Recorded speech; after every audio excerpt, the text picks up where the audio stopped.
So, Roy, thank you so much for spending the time with us for Beyond the Book. Well, Um, thanks for having me.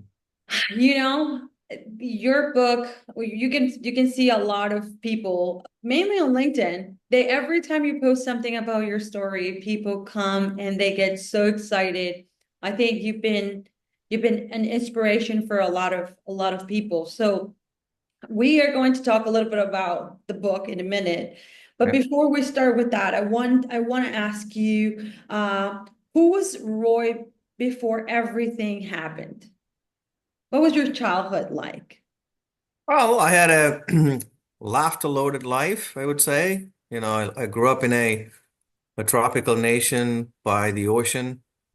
So there was a plenty of things to do, play at the beach, play games. Um, so just like any, teenage kid would do at that age, chasing young girls who I was attracted to and try to court them. And just like any other kid at that sort of teenage kids would do. So, as far as me, I was kind of a mischievous kid, maybe timid at times, but most of the time fairly outgoing and fun-loving and causing a little bit of an issue for my mother and father. But yeah, it's very normal, sort of childhood. Yeah. Do you remember who was this person, teacher? Well, we always have someone in our Yeah. childhood, in our teenage years that actually inspire us, that you remember, and then you think, thank you, I'm so happy that I met this person at this point in my teenage years, or in my, Right. childhood, that shaped me in a way or introduced me to this mindset. So tell me about the person or the people that impacted your childhood and your teenage years. Yeah. I mean, for me, there was not a single teacher that I would say that inspired me. That's being very honest. Mhm. But my hero, mentor, someone who really inspired me, also, taught me about life, about how the world operates, taught me literature about right and wrong is my father. And, I was a little shadow of him. He worked in the capital city, so it's a bit further away from where I grew up. And I only get to see him, or got to see him, I should say, in past tense. Anytime he was away from work for a few days to come and visit us. And I would follow him in a bicycle, and and he was, he never traveled outside of the country. I was born in Sri Lanka, but he traveled the world through books, and he was an avid reader. And he read, all the literature of Shakespeare to all the dramas from Bernard Shaw and things like that. So he would, from the time I was a little kid, he would tell me stories about, whether it's Hamlet, whether it's Romeo and Juliet, or Macbeth, or some famous politicians outside of the country we were born in. So it gave me a more of a global perspective, even when I was a very young kid. That made me very curious about the world outside.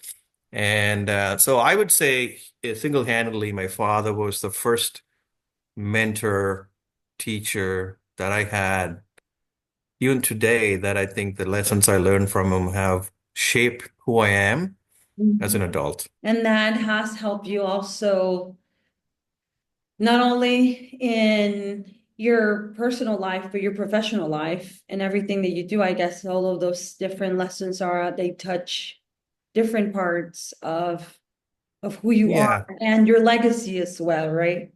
Right. I mean, look, he was a flawed man as well. I mean, no one's perfect. I mean, he was not a perfect father, but there was one. I think he was pretty close to being perfect, for me, anyways. And he had his own blind spots, but for the most part, I think he molded me into the person that I am today. And the biggest lesson I learned from him is that I think we live in a world now where people do not take, there's no agency for people. They don't take responsibility for their actions. I think one of the things he drilled into my head from day one is that you are in charge of your own life. Mhm. And he used to say that, son, there are two type of problems in the world, yours and everybody else's. Nobody will fix yours. You got to take care of your own. I know it's a kind of a harsh lesson, but reality is, you know, people will sympathize for the things that you endured in life. And he used to say, if you ask for sympathy from people, you'll get plenty of those, but sympathy never solved an issue. Mm. So you have to fix your own thing. So those things were fundamentally what I believe in even today. Um, Now, look, I understand that, you need to give a hand to someone who's suffering, going through trouble. But, when I was going through my own struggles 35 years ago or 30 years ago, people always said what they always say, just let us know if you need anything. Now, 35 years later, I don't know where these people are, right? And so I Mhm. had to do my own battles. And really, at the end of the day, you are the CEO of your you as a person, and so you need to sort of take responsibility, and you're going to make mistakes, but you have to learn from it and drive on. And sort of that's what sort of drilled into my head even today, and I live by that. Amazing. This idea of no one is going to come and save you. I hear that a Right. lot. It's easy to say, but it's very difficult to implement for many. Right. I mean, it's a nice, I mean, obviously, you don't want to be insensitive to somebody else's struggle. And you always say, look, I'll give you my hand to help you out. But the reality is, everybody's got their own life. Everybody's got their struggle. For the most part, you're on your own. I know it's hard for people to believe that. And I really did, um, you know, take everything in my own hand. And I had mentors in Canada when I arrived here. Luckily, I met some really incredible people. But even then, no one's going to write a check for you. They may give you wisdom and guidance, and I have had that, and I was very fortunate. But at the end of the day, the rest of it is all up to you to figure out, fail, get up, fail, and eventually figure out a way where you can rise above it all and hopefully you know, um, give that back sort of lessons to those who are coming up behind the ranks of life. And I do that now where I meet a lot of young new immigrants to Canada. It's always a struggle when you come to a new culture, new language to adapt. And so I get in there and I try to give them at least some guidance. I wish I had that when I came to Canada. Um, but so I'm trying to spend my time trying to be that bridge. Amazing. When was the moment and the time in your life, if you remember, that you knew everything was going to change? Yeah, so I came here in 1988 to Toronto, April of 1988. And by myself, I was 19 years old. There was a war broke out in Sri Lanka. My father decided that there will be no opportunity for a young guy like me, and so he thought I should leave Sri Lanka and go try my luck somewhere else. So I came here, and keep in mind, I never left my parents since the time I was born. So this is all shocking to me. And then to add to that, now I'm in a country so many time zones away, so many kilometers away. And in addition to that, different language. I spoke a little bit of English, but not as fluent as I can speak today. And also, even if you did speak the language, culturally very different. And so all put that together, I was completely lost, no confidence. And then 2 days later, I landed. My father was killed in the war. And so that was sort of the turning point for me, if I can think of one defining moment that changed everything for me. I say that because, when he died, given my relationship with him, part of me died with him. The other part became a fighter. And the fighter part was, you know, I thought after his untimely death that if I did well enough in life, somehow I could give the life that he always wanted to have. And that sort of furnace of that kind of drive, the ambition, became the coal for my furnace of ambition. And so I thought if I failed, that everything he did, the reason he sent me here, all that is waste. And so I could have chosen a path of, look, I'm the victim, and why would the world do this to my family? And then lash out on everyone that wasn't part of that my father's demise, but take it out on everyone around me, which I sort of did that in the first couple of months, and then realized that at the end of the day, the lesson comes back to there Mm. are two type of problems in the world, son. You have to fix your own. So I decided to start to get my act together per se and put my head into the game, focused on what I wanted to do. What I wanted to do is to live for him, um, not just survive, but live for him. And so that's why it became my sort of primary goal. And then I just kind of got my stuff together from there. Wow. Well, yes, definitely. You had no choice. No, I Moving mean forward. there was another choice, but the that path would have led me to potentially not being here today on this planet. And again, it goes back to making decisions. In that moment, your father made that decision of sending you to Canada, but you also made the decision of staying, right? So sometimes we Right, can have an opportunity, but then we decide what to do with that opportunity. right. When could you just for the people who hasn't like read the book, which they need to go and get your book. They can find it on Amazon, right? They can find it in Barnes and Noble as well. Where can they find your book? So my book is called Prisoner Number 1056. It was published by Penguin Random House, which is one of the largest English language publisher in the world. The book is available on Amazon, on Barnes and Noble. So anywhere the good books are sold, you can get them. I know definitely Amazon carries it. And it became a number one bestseller in Canada. It won an award in the US, Axiom Business Award for the best bronze medal for best memoir, I guess, in 2023, 2024, sorry. So I was blown away. But listen, when I wrote the book, it wasn't to the reason to write the book wasn't to think that I'm going to make money. It turns out that you don't make money in publishing books. And but more because of really documenting a story and to really give hope to anyone. Because listen, you don't have to be in a war to go through the stuff that I went through to understand the struggles of life. Every life has a struggle in different ways. Some are more severe than the other. But the reality is, you never give up. And I think if we were to, bring out stories like that, there are many like my story. I'm not unique to this. I mean, there's many stories like this being written, and I wanted to write it initially to just document my story for my family.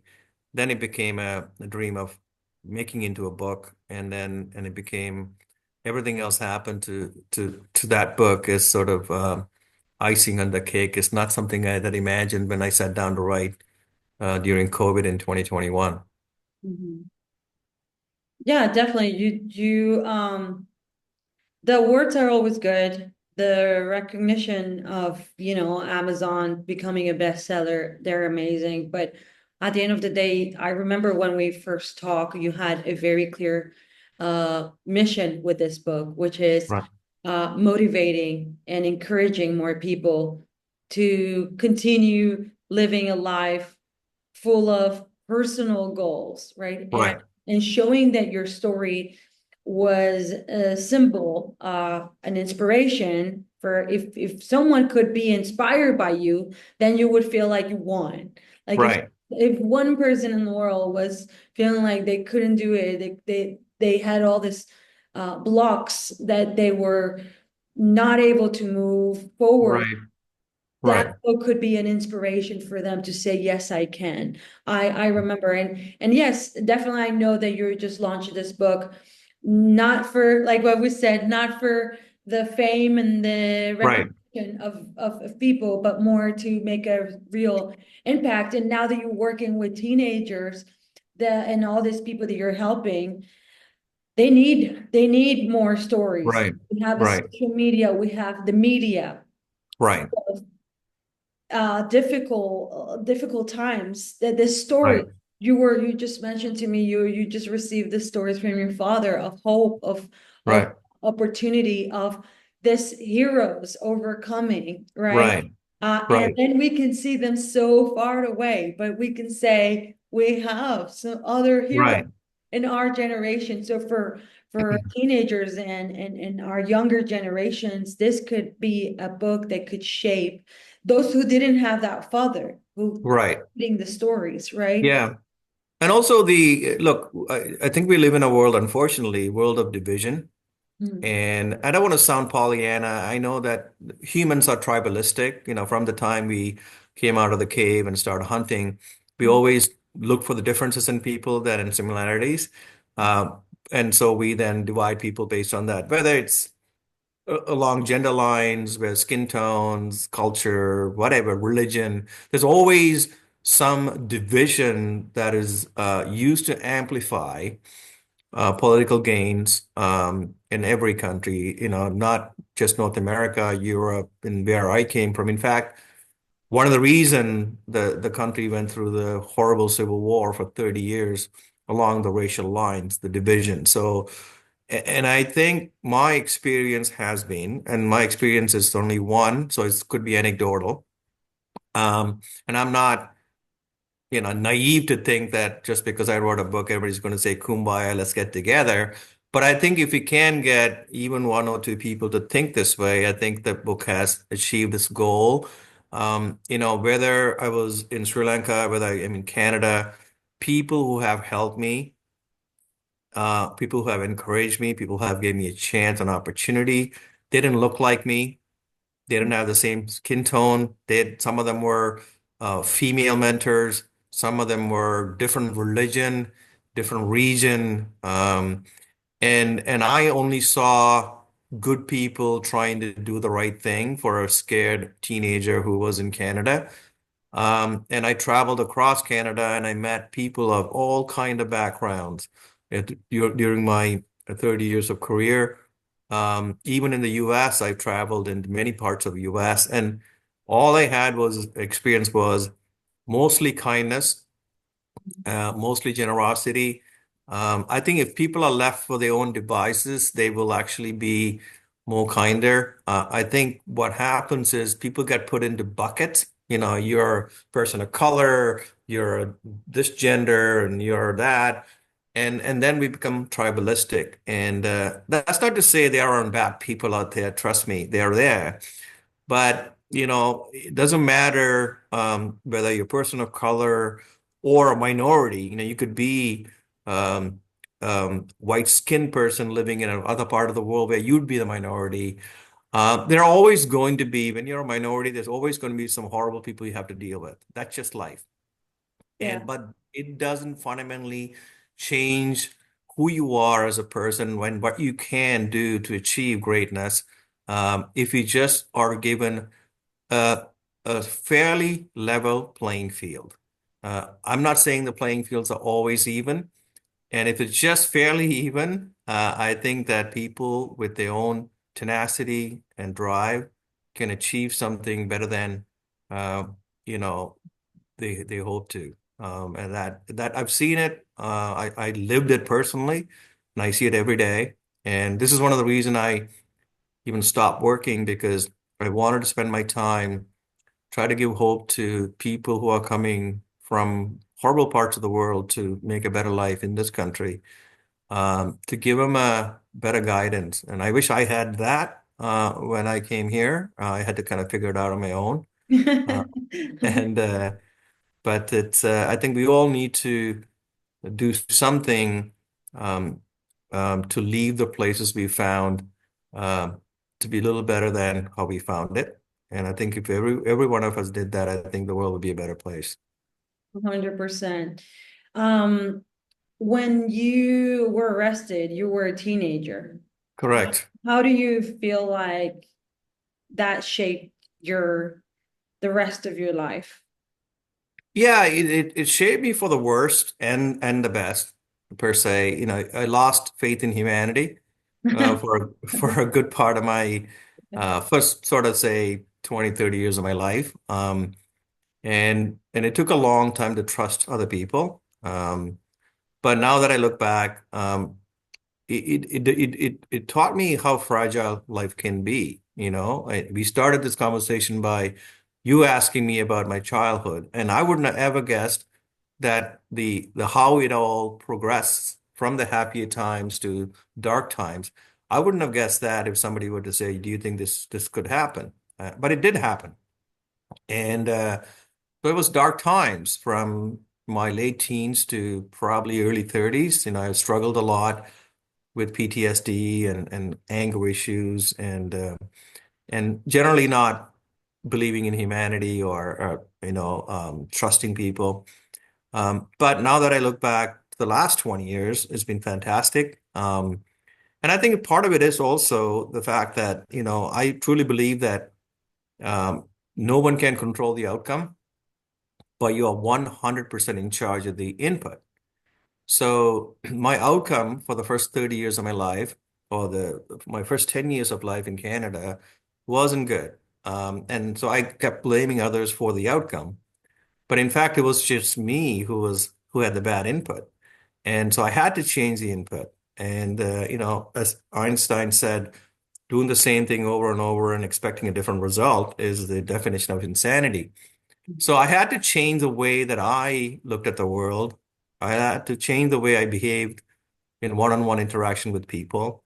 And when I started doing that, I saw a different result, a result that I liked. And so, and I tell people, if you look at your life today and you say you're better off today than you were last year, 5 years ago, then keep doing that, more of that, because it's just going to get better and better. But if you think you're worse off or nothing changed, then stop whatever you're doing for the last 5 years or last year, start doing something different. It's just pretty basic. But people will continue to do the same thing over and over and expect a different result and blame other people. So I always tell every person I mentor is that if you think that you didn't get the result that you wanted with the input that you had, instead of blaming somebody else, go to the nearest mirror and ask yourself, what could I have done differently to have a different outcome? 100%. Yes. And you know, you've talked about your PTSD and all these things that you had to overcome. I can't help to ask you, did you look for professional help or was it a good support system? Because I was watching this podcast over the weekend, and they were talking about masculinity and the Mhm. relationship with their like the importance of a man, the relationships with the relationship with their father. Um, and you went through all these different difficult things. A lot of men will say, I went through this by myself and I did it because that was, Right, I would say, the mindset that a lot of men had and the right. way the men were raised. But I want to ask you, did you look for professional help? Do you have a strong support system, or do you feel like you did it by yourself? I mean, I know we talked about you were the one fighting those, Right, odds and right. living it, but yeah, so that's my question. Yeah, nobody wins alone, Mm. right? And I originally didn't think anything was wrong with me. Um, and I had a very good dear friend of mine. She one day said to me, you know, you probably need to seek some professional help. And you know, I was not happy to hear that. And but she was a great friend, and I respected her calling me out in a way. And so I started to talk to professional, but I had to go through 5 different professionals to land the one that I thought really understood. And also sometimes um, the professionals you work with need to be able to relate to the incidents and the regions you came from, cultural sensitivities, whatever that is, to be able to deeply understand the real problem. It's not just somebody talking about, I feel this and I feel that, and somebody takes a notes and then go back the next week later and do the same thing. And I didn't think that was going to be helpful to me. It's just a billable hour. Nothing else happened until I found someone who understood exactly what transpired in the region I'm from. He himself has been through something similar, but in a different way, in a different country. And so I was able to relate, he was able to relate to me at a deeper level. And and also like, I come from a culture, I mean, let's put it this way. PTSD is part of a mental illness bucket, and mental illness is a taboo in any society, especially in the East Asian culture. It's a really very tabooish, if that's a word. And so, so you yourself is struggling to deny yourself that service because you don't want to admit to the fact that you have something wrong with you. This is what prompted me now to dedicate myself to, donating and time and money for mental health services here in Toronto with hospitals, especially in areas where immigrants are here. They come from war-torn areas with PTSDs, and I see it every day. I can see it in the faces of people. They look stunned, right? No, they're expressionless, and they are living a different nightmare in their head. So yeah, in fact, I'm going tomorrow or Friday for one of those events where I'm going to speak to them and try to lift their spirits. And people want to identify and say, hey, you know what? That guy did it. I'm sure there's hope for me, and to be able to connect. And that's important. Yeah. It's amazing. I think the last time we spoke, yeah, uh, you were at your office, right, Yeah. thinking about the book, and among a lot of things that you had to do for a company, right? Right. And sometimes it takes this, like you said, this calling, this spark on saying, "What's my mission? What's my mission in this earth? What my legacy it's going to be?" So Right. I congratulate you for like saying, yes, this is what it feels my soul, right? I feel Right. like this is my calling. But going back to a little bit of career and leadership, Hmm. um, you went from being a prisoner to Hmm. you call it 1056, right? Yeah, that was my prisoner number. Yeah, so to become an executive like a senior executive Right. uh, one of the largest and most important companies in Canada. So Right. how did that happen? Like, what do you think that, and I would like to go back to your childhood and the stories and that I can do it Right. mindset to the teen, like the life that you live in Sri Lanka and all those things that happened to you, how that shaped you and as an executive, because a lot of people that are watching this podcast, I know that they are here because they want to be better, and also it's not just on the personal Right. level but on the professional side of Right. their lives. So tell me how did that happen? So I believe in sort of two core principles. One is um, all you can control in life is how you respond to life. That's one. And the other is path to happiness in life begins and ends in your mind. And so putting those two together, I remember thinking, first when I started working as a mailroom boy at the age of 19 on Bay Street, for those who probably doesn't know what Bay Street is, it's similar to Wall Street, the Canadian version of the investment houses. And I used to clean buildings at night. I had three jobs and I used to clean buildings at night. And one night I was cleaning one of the largest banks in Canada, a corner office, massive office, and probably three, four times bigger than the room that I actually even, I would say maybe 10 times bigger. It had all the amenities, couches, boardrooms, bar fridge, and all that stuff. And I remember thinking, why can't I aspire to this one day? And so the next day or two, I quit all my odd jobs I was doing, including this cleaning job, and applied for this role not too far from the building I was at on Bay Street. A small investment company took me in as a mailroom boy, and I was employee number 25. No one ever heard of this company.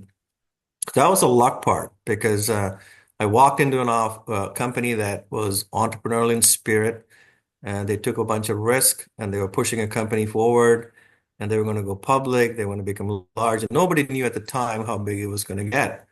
And then it became Canada's largest independent asset management company.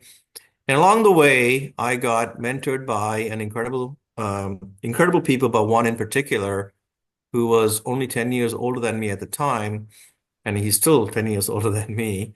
And he, kind of took me under his wing and saw something in me worth saving.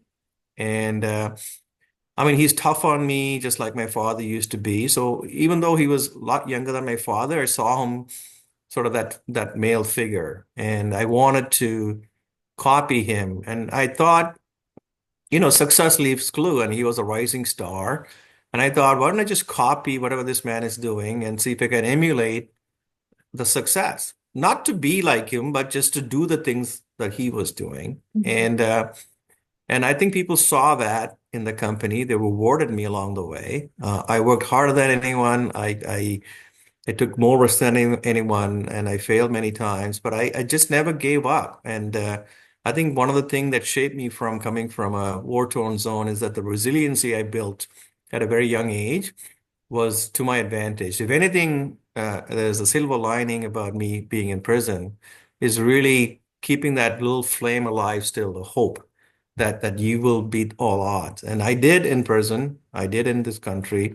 I did into that company because I was unlikely guy to succeed on Bay Street because I was, not the skin tone or whatever you want to call it. I mean, things have changed obviously now, but at the time, you hardly would see a guy like me on Bay Street holding an important job.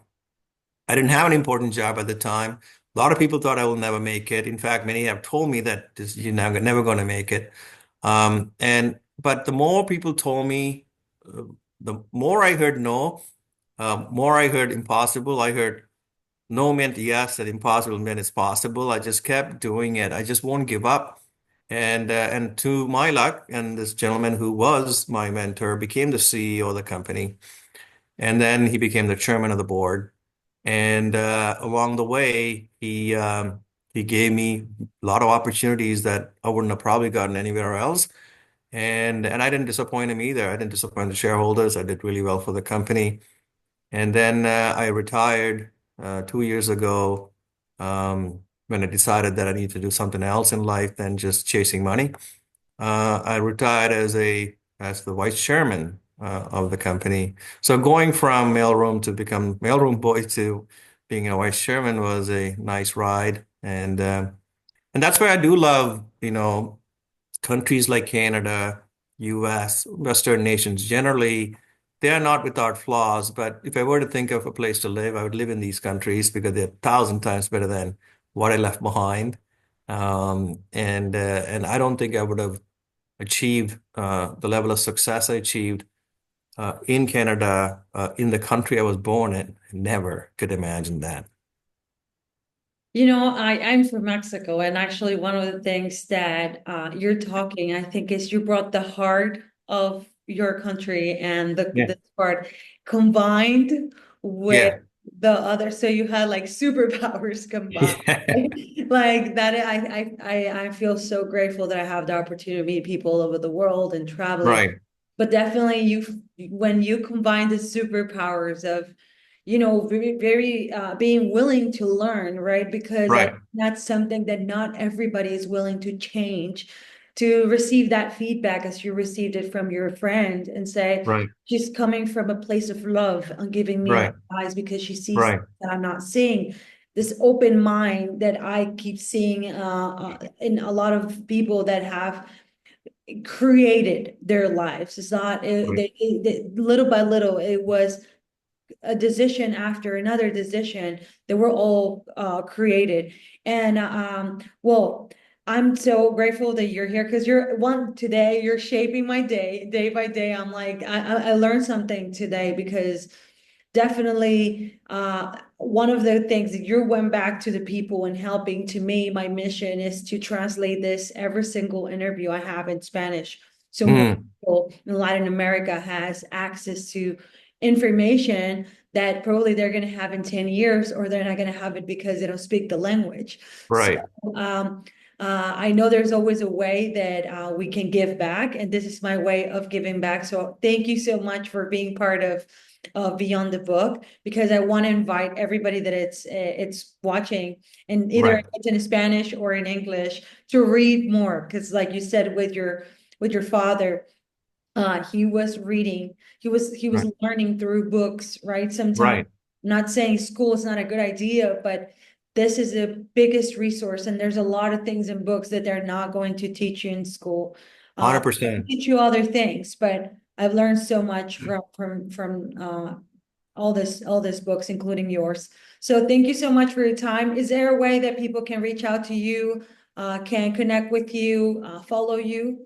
Sure. I have a website called royratnavel.com. So it's ROYRATNAV as in Victor EL. That's royratnavel.com.